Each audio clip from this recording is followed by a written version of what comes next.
Hello and welcome to another video from fantasyfootballscout.co.uk. Today I'm joined by David to look at the best Fantasy Premier League captaincy options for game week 17. David, welcome, how are you? Yeah, very good, thanks. It was a good weekend of fantasy football, but combined with an illness in my family household, so I'm still slowly recovering from that. So hopefully I don't sound too lethargic in this video, as we've got some important things to discuss. We have, and you're exactly the man to discuss it with because your 100% captaincy record was maintained in game week 16. So Yeah, it's just getting ridiculous now. So we all need to know who you're going to be captaining. So let's start off with some of the key candidates then. And looking at the fixtures, the one that stands out for me, not just because of my team, but even if I didn't own him, is Spurs against Burnley. Burnley, as we know, an atrocious defence. Harry Kane had his rest. He looks nailed on to start, and well, it looks a great fixture for him. So yeah, what do you, is Harry Kane the runaway leader? For me, absolutely. He's who I put the captaincy straight on when I set my bus team on Saturday. Just based, I mean, obviously there's, I mean, we're going to talk about some other candidates who actually I don't have, which doesn't mean they're bad candidates by any stretch. But I think a lot of people, especially we know that Kane's effective ownership in the top 10k is now really high. Yeah. I think there's a lot of wild cards playing game week 15, a lot of transfers in from then. So I think he's the standout for most people, and he's currently winning the poll as well. On Fantasy Football Scout at the time we were recording it. So and obviously the case is very strong. So there's numbers when we look at the last four games, which are a little bit skewed because he didn't play the whole game against Leicester. But despite only playing 15 minutes in that game, only one player's had more shots on target than him in the last four game weeks. And obviously going into that game, he was top of the charts. A couple of weeks ago, he was top of that particular stat, and it was exactly double second place. So he is exactly where we want him to be if he's starting games, which I think he will. I think that rest against Leicester puts him in good stead to start the Champions League game and the league game afterwards. Exactly. And then, of course, Burnley defences, they're not quite so bottom of the pile as they were, but it's not. I don't really think it's through any massive improvement of their own in terms of the shots they're allowing.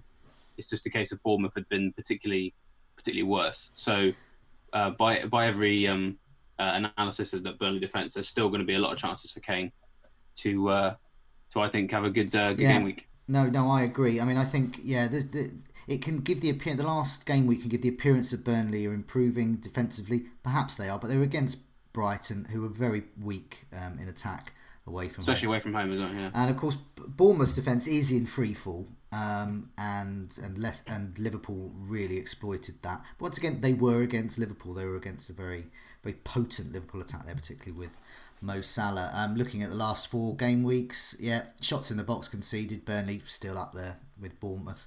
They're tied joint worst there, 46 they've conceded as well. And as I said, I mean, in terms of goal attempts, overall shots conceded, they're comfortably top there over the last four.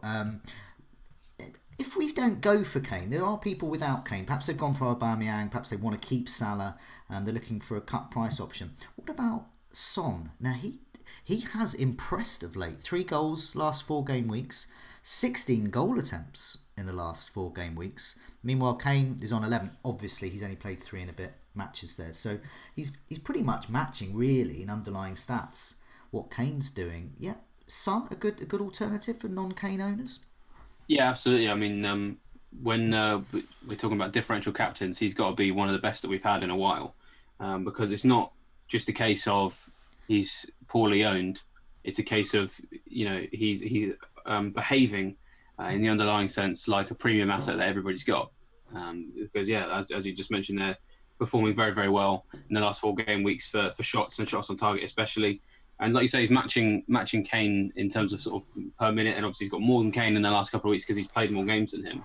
And it's a really intriguing one because I tipped him as a differential captain on the FPL show last week, and then when they said, "Are you going to consider getting him?" I said no because I don't think I'm not 100% certain that he'll start. Yeah, but he has actually started the last 4 in a row, which is more than can be said for Kane, more than can be said for Eriksen. And I think with the Asian Cup coming up in sort of mid-January for him, entirely possible that Poch might just play him the whole way through and make sure that he can rest people like Lamela and Moura as much as he can over that period, so that when Son is away, he has fresh alternatives. I mean, I'm not saying that Moura and Lamela are not going to play any games and that Son's going to play all of them, but I think it's possible that he's probably more assured of a start right now, especially the form he's in as well, than usual. Because of course that start is the key. That's if you're torn, but say you've got Son and Kane, you go Kane because you're sure he's going to start. But Yeah. if you don't have Kane, I wouldn't consider Son as likely to be rotated as usual. Yeah, I mean, I think definitely with the midweek game against Barcelona, this is being recorded before that. So if we see Son on the bench for that, for example, well, I think if you're a Son owner, you should be very, very happy with the weekend coming, because that would indicate a start there. Now, another fixture that really sprung out really is Man City. They're back at home, and they're against an Everton side, which I thought was was improving in terms of their defence, but against Watford they didn't look so good, and I thought if Watford can do that to them, what the hell can Raheem Sterling and co do to them? So last time we saw Raheem Sterling, he was being played as a false nine, along with Hazard at Chelsea as well. So what do we think about Man City assets? Sterling still the top choice, or others in the mix? Well, yeah, I mean, I think we should definitely just start by saying that this is still a fixture I think we should look at. Not everybody's got a Spurs option, so and lots of people have piled in on Man City options. And yeah, I think this particular, I mean, Man City are just ridiculous at home. We don't really need to go into too much detail about what they're like at home. We know what they can do to any team there. Everton, on the other hand, also like they're coming to the Etihad Stadium, kind of in a position where I would really fancy Man City to score lots of goals against them specifically, because when you saw defensive statistics for just away matches, Everton are 16th for big chances conceded, and they're kind of in the same bracket as Huddersfield, Cardiff, Burnley, in that region of the table in away matches. So again, it's a really nice matchup in terms of the game itself, and of course the complicated factor always is who is the best one to go for. And yeah, I think Sterling's got to be the best one based on his individual form and the fact that I think he should start that game. I mean, I think this Champions League match they've got, I could see him maybe being rested for that. I mean, Aguero is going to be out, so probably maybe Jesus will play up front. And there's a few injuries. I mean, yeah, it's tricky Man City right now because there are a few injuries. So in one sense, it means that possibly rotation is less likely, but in another sense, are they going to be playing more minutes than Pep wants them to? So yeah, it's a tricky one. I think Sterling's probably the best one. And then outside of that, I mean, so I got Sané right now. He's the kind of person that I'd maybe think about in this game. But the other person I think we should definitely think about, if it looks like they're going to play, is probably Sergio Aguero, if anyone out there still has him, because he's a chance he could play at the weekend, according to Pep. That's what he said. Thankfully, it was from Pep and not Jamie Jackson that we got that update. And we'll obviously have another press conference, hopefully after the game in the Champions League, and then another one on Friday. And if we find out that he's fit to play, and you are one of these people who still has him for whatever reason, then in home games this season, as we all know, he's just been absolutely ridiculously dominant. So it's worth just considering that he's sort of still quietly there and could be back very soon. Yeah, I mean, once again, we've got to look at the midweek team sheets as well. That will give us some indication of who will play, who might get a rest as well. Sane didn't do so well against Chelsea and was taken off. More tactical, really. I don't think that's a permanent thing for Sane, but he did get in effect half a game's rest. Really, he couldn't get the better of the Chelsea defence, nor indeed could Sterling as well. So there's no slight on them there. One of the things that did intrigue me was Everton's performance against Watford. That really did change my thoughts between thinking I might be able to do without Sterling to I think Sterling could do me some damage as I don't own him.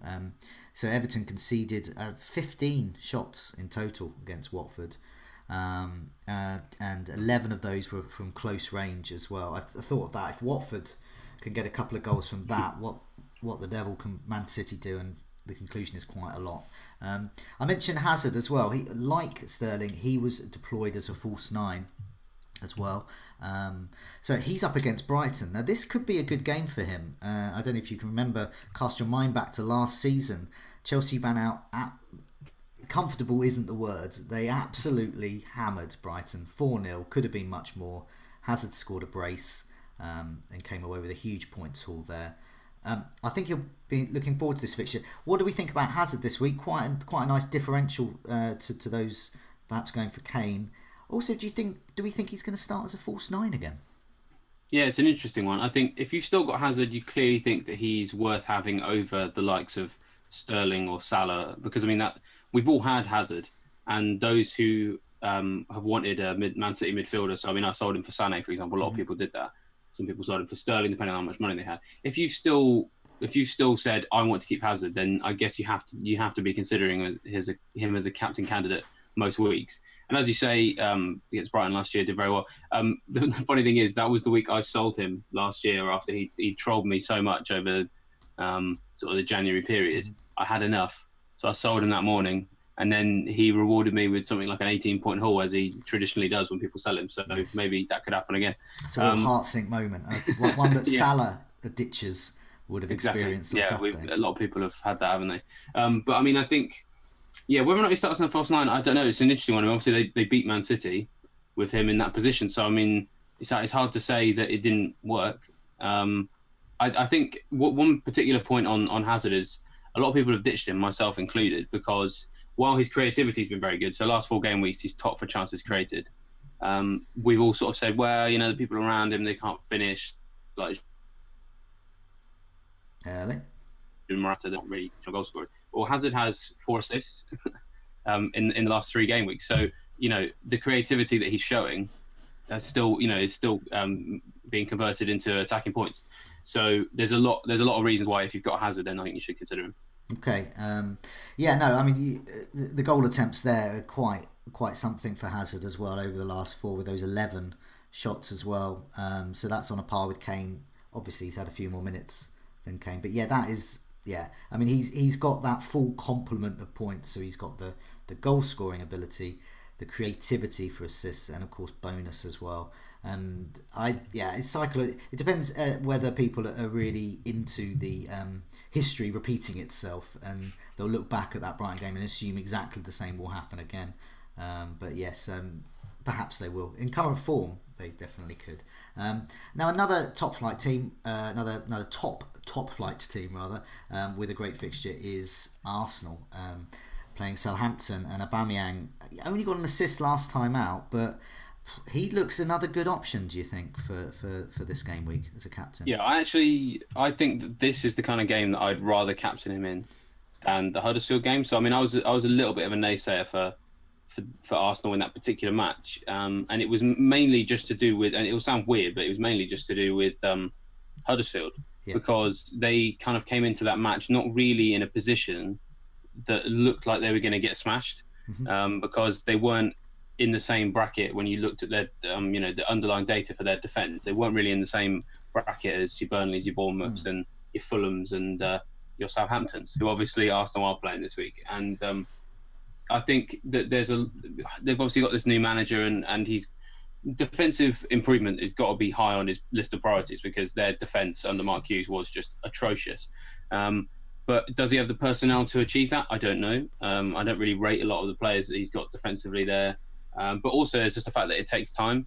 And I think that that team is obviously going to be in some form of transition, because the manager wants to make changes. Whereas Arsenal are kind of offensively. I mean, I think Saturday was a bit of a blip, because Aubameyang and Lacazette, if they'd have scored them sitters in the first half, it could well have been a 3 or 4-0, because it would have just changed the dynamic. But generally speaking, they are a team that have clicked offensively, and Southampton they're not a team that have clicked yet.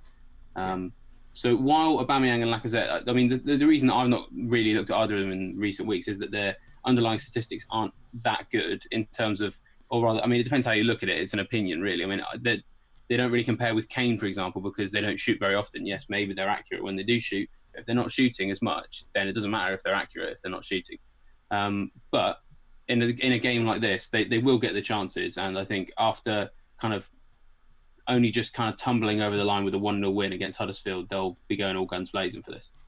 Yeah, I mean Aubameyang. I mean, I think he has had the shots definitely. Lacazette just hasn't had the time, so it is quite hard to judge. I noticed Aubameyang over the last 4 game weeks has 14 shots, so it's just 2 behind Son. So he's been having a go, but the level of shots on target, so the shots you're going to notice really, it's just 5 there. So Son's had 9. And Kane's had 7 in far less minutes as well. I like Aubameyang. He'll be my Sky captain, I believe. for one of the days. I do think this is a good. I do agree with you as fixture. But I did look at the defensive stats for Southampton, and they're sort of mid-table. They're neither like really atrocious or really good. They're just kind of middling through. Which, when you see teams like that, it can indicate they're going to concede, but maybe only one or two. So there's a slight caveat there, I think. But there may be some better options for the captaincy. Now, looking at the fixtures once again, I've liked the look of West Ham anyway in the last 3-4 weeks. Especially, I believe they scored 9 goals in the last 3 fixtures, and they're up against Fulham. And it's this fella here, Anderson. I think looks a really good differential captaincy pick, especially if you don't own Kane. What do you think of West Ham assets, in particular Anderson, for the captaincy? Yeah, West Ham look great. I think this is.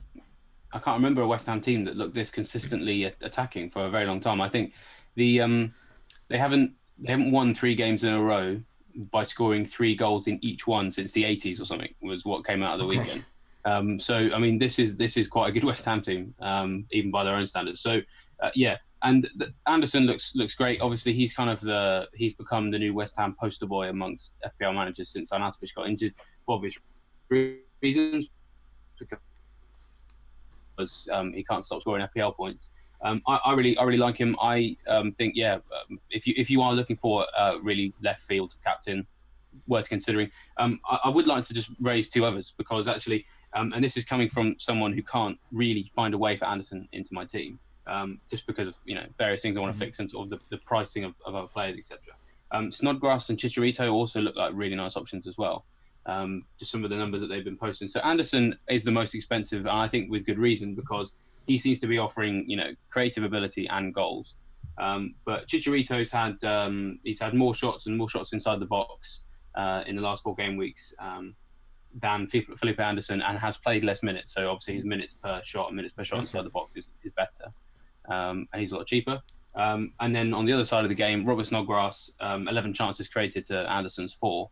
And obviously got 2 assists against Cardiff, and then scored a lovely goal on the weekend as well. And he's obviously just 5.3. So, just while we're on the subject of West Ham assets, Anderson looks really nice, but there are 1 or 2 others who could also be very good as well. Yeah, I mean, I think Fulham are there for the taking as well. So the last 4 matches, they've conceded 9. Only Bournemouth have conceded more. They've shipped 44 shots in the box. Only Bournemouth and Burnley have conceded more there. So if I get him in, he very well may be my vice captain this week. That's how highly I rate him, just behind Kane there. Anderson, meanwhile, scored 5 and created another goal across his last 6. He's also earned bonus in 4 of those matches, and he has 4 double-digit hauls this season. That screams armband to me. What about some of the other fixtures? Are there any other candidates or differentials we might consider?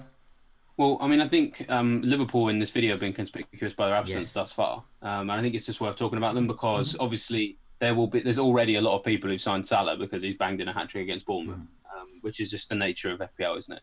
But I mean, I've found a little great stat today that apparently Salah, Firmino, and Mane have never scored or assisted against Man United in the Premier League. Wow. Okay. Crazy. So it's one of those things where I'm probably not going to captain Salah this week, even though he scored a hat-trick last week. Based off just the fact that Man United defensively, they're not amazing, but I don't know. That feels like the kind of game where Mourinho will go and park the bus. Yeah.